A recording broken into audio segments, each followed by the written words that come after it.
y a des sacs plastiques que j'ai gardés depuis 2014 jusqu'à présent. Donc ils sont là dans ma maison.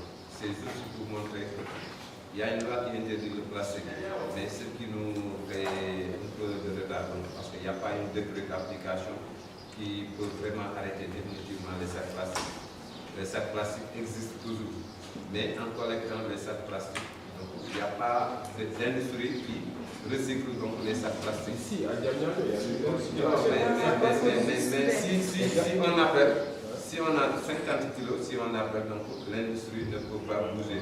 Parce que ce qui va dire que si vous ne pouvez pas dépasser 5 à 10 tonnes, donc nous ne pouvons pas faire le déplacement. Parce que le kilo c'est 40 francs. Personne ne le ramasse ici au Sénégal. Donc peut-être les gens qui sont à Bourges, parce que là-bas il y a un endroit, il y a une essor. Mais ici dans la ville, donc personne ne le ramasse. Parce qu'il n'y a pas d'argent. Mais nous, on le récupère et on le valorise. Parce que ça va nous permettre, donc les manifestations que nous partons, donc nous avons l'habitude de faire des descentes en plastique pour montrer que donc, toute l'entrée de nos villes est comme ça. Il fallait donc l'État réagir parce qu'il y a un danger qui ne sont pas, donc il y a un danger réel qui existe, non seulement sur l'environnement, mais l'impact est très grand.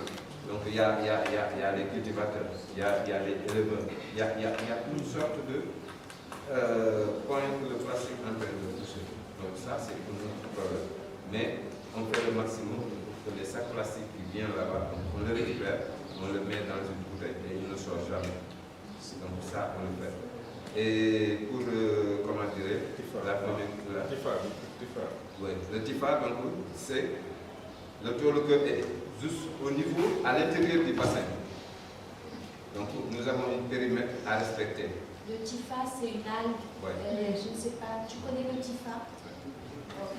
Parce que chaque hivernage, c'est l'État du Sénégal donc, qui déploie des moyens pour que les gens viennent récupérer le TIFA, nettoyer le bassin. Tel n'est pas le cas donc, cette année. Donc, ils ont passé, mais ils n'ont pas venu faire le travail. Mais nous, on est en train de faire le maximum. Parce que l'espace que vous voyez là-bas, nous l'avons vraiment acheté du sable et de le remplir et pour avoir cet espace.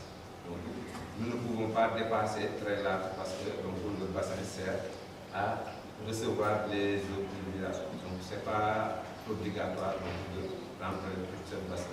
Donc, c'est pour cela que nous sommes vraiment disposés et nous sommes en train de faire beaucoup de choses avec cette TIFA-là. Parce que le cas que vous voyez là, donc chaque instant, s'il y a un problème, on coupe sur le TIFA et on retrouve. Il y a le bol qui est là, donc il connaît bien comment on peut faire le TIFA avec les nappes.